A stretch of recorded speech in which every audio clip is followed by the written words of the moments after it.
यहाँ मौजूद मेरे सभी बुजुर्ग नौजवान साथी, सबसे पहले तो ये है कि जो घटना हुई बड़ी दुखद हुई, हम सबको अफसोस है, हम सबको दुख है और इसीलिए आप यहाँ दिन और रात बैठे हो। आज हम जो हैं सबसे आसान टारगेट है दुनिया के, बदनाम करने के लिए, परेशान करने के लिए, है ना। तो घटना कोई होती कुछ है, उसको प्रेजेंट किसी और तरीके से किया जाता है और वो इसलिए किया जाता है कि बहुत बड़ा वर्ग, बहुत बड़े ग्रुप, बहुत बड़े पार्टीज जो है वो उनको मुफीद होती है वो बात। बहुत आसान है एक गाड़ी वाले को आतंकवादी कह देना, बहुत आसान है। तो जब कोई घटना होती है हमें उसका दुख है। इन जन भाइयों ने भी इसके लिए प्रयास किए, अच्छे किए, बुरे किए, परफेक्ट तो कोई भी नहीं है साहब। फिर भी जो 4 लड़के, 4 जवान, 4 बड़े बुजुर्ग जिन्होंने आके आज तक का यहाँ ये संघर्ष यहाँ तक लेकर आए हैं, मैं उनका दिल से शुक्रिया अदा करना चाहता हूँ। बहुत आसान है कभी निकालना, ऊ की ना बुलाए और नू की ना बुलाए, और बहुत आसान है कभी निकालना साहब, लेकिन जो करता है उसको पता रहता है। तो ये संघर्ष यहाँ तक आया। इसी बीच जब आप कोई काम करते हो, खास तौर पे मुस्लिम समाज जब कोई काम करता है तो एक ऐसे तत्व हैं जो उसके खिलाफ ऑटोमेटिक चालू हो जाते हैं, चाहे काम सही हो गलत हो कुछ भी हो जाए, उनका एजेंडा है। इसमें भी एजेंडे चले, फिर एजेंडे चलाने वाले लोग होते हैं जो ऐसे लोग होते हैं कि सही मुद्दे से बात को भटका के कहीं और ले जाया जाए।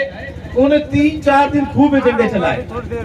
एक साहब ने वहां दलील भी दी हमें कि यार आप ही के बच्चे सबसे ये कह रहे हैं, अरे थानेदार तो हिंदू है, थानेदार तो आरएसएस है, थानेदार तो मुस्लिम विरोधी है, ये ग्रुप का है, वो ग्रुप का है, क्योंकि आप लोग तो खुद ही उन ग्रुपों को इनवाइट कर रहे हो अपने खिलाफ खड़े होने के लिए। तो कई बार ये सोशल मीडिया की आप बात को गहराई को समझे। आप लोग 5-6 दिन से यहाँ बैठे हो, परेशान हो, बड़ी उम्मीद से हो, आपको हम पे भी गुस्सा आ रहा होगा और नुमाइंदों पे भी गुस्सा होगा, अपनी सरकार पे भी गुस्सा आ रहा होगा, लेकिन बात को गहराई को समझना बहुत जरूरी है। तो 3-4 दिन से बड़ा माहौल चला कि साहब ये हो रहा है, ये हो रहा है, ये हो रहा है, और आपके जो विरोधी लोग हैं उनको एक मौका मिल गया, एक अलग ग्रुप तैयार हो गए, एक अलग दबाव बनने लगा। आपने देखा सोशल मीडिया पे I support this, I support this. वो किसी के कोई रिश्तेदार नहीं है या किसी व्यक्तिगत कोई लगाव नहीं है, लेकिन एक एजेंडा चलाया जाता है ऐसे तत्वों के द्वारा जो यहाँ माहौल बिगाड़ना चाहते हैं, जो यहाँ सब भाइयों का भाईचारा नहीं चाहते।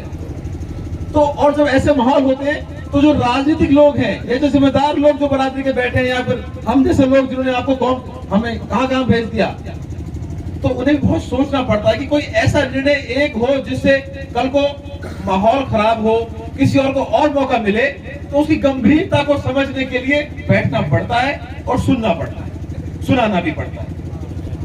वहां नए पुराने बहुत सारी बातें हुई।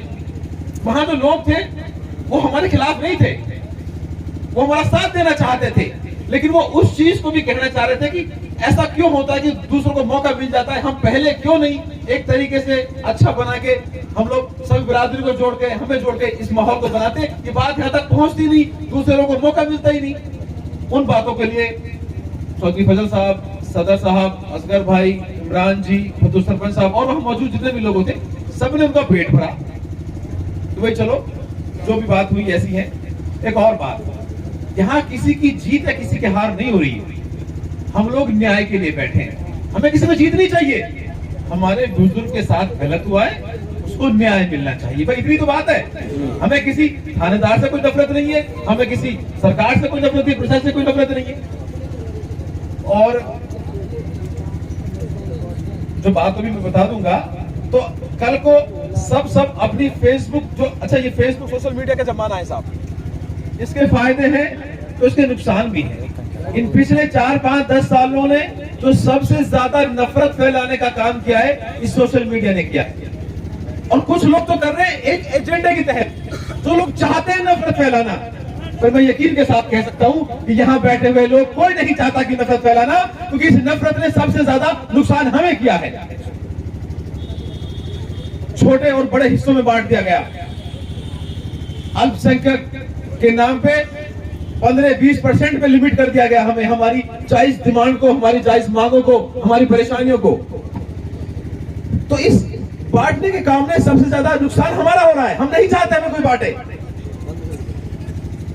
तो आने वाले कल में भी, परसों में भी, या ये मुद्दा है कोई और मुद्दा है, जब हम अपनी बात रखें तो हमारी बात में हमारी ईमानदारी नजर आए, हमारी जरूरत नजर आए, हमारी सच्चाई नजर आए। हम किसी पे कटाक्ष ना करें, किसी की बुराई क्यों गिनाएं।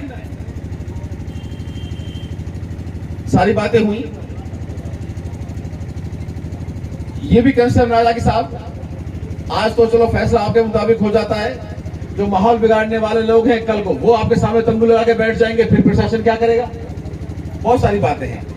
तो भाई यहाँ 5 आदमी थे, हमने अपनी, अच्छा मैं तो बात पहली बार जिंदगी में पंचायत में बैठा हूं जी, मैंने आज तक कई पंचायत में लागू सदर साहब तो रोज में बैठोगे भाई। तो भाई हम लोगों ने छोटी मोटी जितनी समझ थी हमने कोशिश करी कि हमें न्याय भी मिले, कोई और आहत भी ना हो, और किसी को मौका भी ना मिले कि इन बातों का मुद्दा बना के इसमें कोई और एजेंडा रन करा जाए। तो आपकी इजाजत से, बड़ी उम्मीद से आपसे बात कह रहा हूं। बात फिर तय ये हुई, मीडिया के सामने हम कोई फैसला सुनाने वाला आदमी तो है नहीं, हाँ मेरे हाथ में ऑर्डर होते हैं। तो बात तय ये हुई कि साहब, थानेदार साहब इसमें हमारे तरफ से आरोपी है और कल के बाद वो यहां थाने पे नहीं रहेंगे। ठीक है भाई, अभी आगे सुनो भाई। थानेदार साहब हमारे यहां थाने पे नहीं रहेंगे और सख्त कार्रवाई तब होगी जब पूरी जांच हो जाएगी, क्योंकि हम निर्णय सुनाने वाले नहीं होते। वो सस्पेंड हो, वो टर्मिनेट हो, उन पे मुकदमा चले, वो और जेल में जाएं, इस मामले में वहां सहमति ये बनी कि ठीक है साहब, जांच हो जाए, उसके बाद जो सजा के वो हकदार हैं उस सजा उनको मिलनी चाहिए। लेकिन जब तक जांच नहीं होती तब तक ये तो है कि साहब ठीक है, हमारे यहाँ से थानेदार साहब नहीं है। मैं आपसे वादा करता हूं कल के बाद थानेदार साहब आपके यहाँ थाने में आपको नजर नहीं आएंगे। जांच होगी ईमानदारी से, जहां से हम संतुष्ट होंगे, नहीं तो और बड़े अधिकारी से जांच होगी, और जो भी उस जांच के बाद सजा होगी वो सजा उन्हें मिले। इस बात पे हम लोग सहमति कर आए हैं। अब आप बिरादरी के बीच में हूं, आपको हमारी बात अच्छी लगे तो ठीक, नहीं तो जिस तरीके से हम भी आपके साथ। बताओ सर।